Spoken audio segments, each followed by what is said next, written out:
I'm interested in your philosophy a little bit, just on rookie quarterbacks playing, being out, in the game versus developing in practice. You like seeing Bo out there playing as a rookie? Yeah, there's really no way to learn until you go step into the fire and go do it. I mentioned earlier these kids coming out, these young men coming out of college. Their IQ and football IQ is way more advanced than it was when I came out.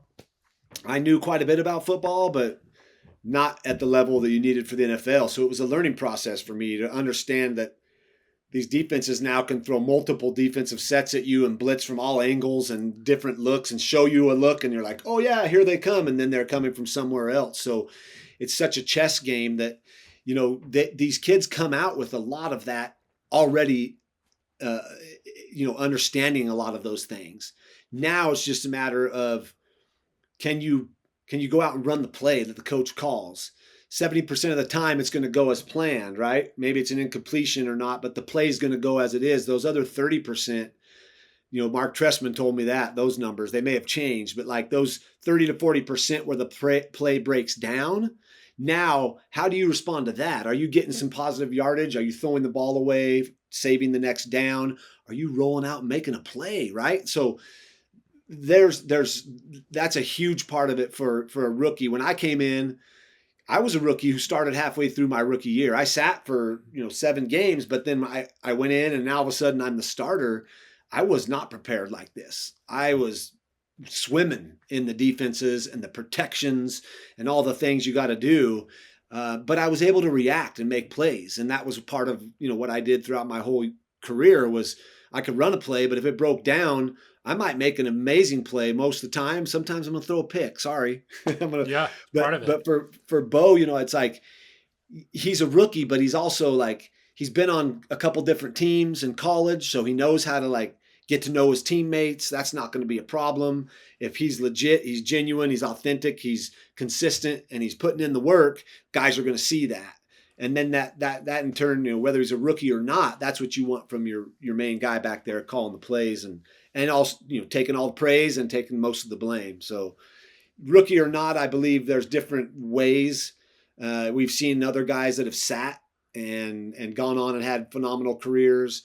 We've seen someone who came through here, his rookie year wasn't the greatest, Peyton Manning. I mean, he didn't come in and just start lighting the league up. It was he had to get to that point. So, it's something that's going to be a work in our patience as fans, especially with the with the lack of being in the playoffs for so many years. A lot of people are really anxious and like want to see that happen. Steel yourself. It may not be this year, but if you're patient, you may see something really beautiful happen. Because I believe watching him that he's got all the talent and everything you need. Now it's just a matter of those opportunities happening and him making those plays, and they win a couple games here and there. And now all of a sudden, Bo is the answer. Do you remember your first start, Jake? Oh yeah. It was the Houston or the Tennessee Tennessee. Oilers. Hmm. Yeah, they were the Oilers still. They still had the Oilers, and McNair was the other quarterback, and played him at Tempe in Sun Devil Stadium. And of course, it was my rookie year. My first action was the week before against Philadelphia in Veterans Stadium, and we got the ball on the 2-yard line. I went in to start the second half, and I walked into the huddle and said, let's take this, 98 yards. Who's with me? And they all, they perked up. And what did we do? We took it and scored 98 yards. Could I have written that script any better? No way. I didn't know that would happen, but it did. And that's how I earned the respect, is I came in, said something, and then we did it. And it wasn't just me, it was collectively. So that first start was horrible for me. I threw 4 picks. I threw a couple balls to guys I thought that were hot from the blitz, but they were actually blitzing from the other side, so they weren't my hot receiver, which means like the guy who's going to look real quick to give me an outlet. I was bad. I threw into double coverage. I threw into cover 2, into the flat. Like, it was bad. I played horribly. But I didn't stop. I came out every time and approached it as if I hadn't done that. And I went at it as if we still can win this game, even if I have done so bad these first little bit. Let's still come to that. And that's where I'm not down there on the bench where the linemen and the quarterbacks sit during a game. I don't get to see him Monday going into the weight room and how he interacts with his players and with his guys. But that's where you foster that as a quarterback. You got to be consistent. You got to keep showing up, and then when those opportunities come, eventually you start making those plays, and you start turning the kind of like on the fence people into believers rather than doubters. If you were struggling out there, it sounds like you had the mindset of like, okay, I'm still going to let this thing rip. But if you were struggling out there and the coach came over and said, hey, maybe today's not your day, we're going to make a change, bench you, how would you have reacted to that? Like, would that have been like, okay, I just need like sort of a reset here mentally? Or would that have crushed your confidence? I'm just curious, like if it just wasn't going well, what would that have done for you? It was more of a internally going, God dang it, I can do better. I know I can do this.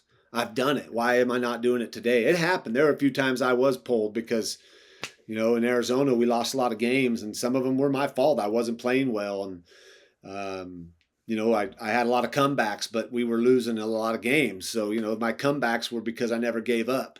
And so people, my teammates saw that. But at some point, coaches were ready to like, hey, let's get him out of there. This game's out of reach. Let's not let him take the beating any longer.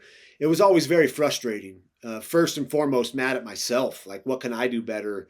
What am I not doing right? And then having coaches I could trust and go talk to behind closed doors and like say, hey man, help me. What do I need to do? What is it? And having veterans also, like Frank Sanders down in Arizona. He was like my slot receiver / psychologist, like I talk to him all the time. Help me out. Same with in Denver, I had Rod Smith. I had a guy I could go talk to, and like I had great coaches that were there to listen, but also to give me stuff and tell me the hard things that I didn't want to hear. The things that I might need to work on that I felt like, why are you telling me that? I wouldn't get mad. It'd be like, oh yeah, you're right. I need to get better at that. I mean, there's so many things to take care of when you're playing at a professional level, let alone being a quarterback. There's just so many things. Not even talking about what's happening outside of the building in Bo's personal life. We don't know that even. There's so much going on. So, yeah, it's having the guys around you. It's having the people that you need to have that believe in you, stay believing in you, and that's inside that building. Yeah. The rest of this mass of people outside of that building, you have to let it go. Do not give any care about what they're thinking, what they're saying, how they're pontificating or analyzing or tearing you. Shut it all out. Bo, you're supposed to be here. You're here.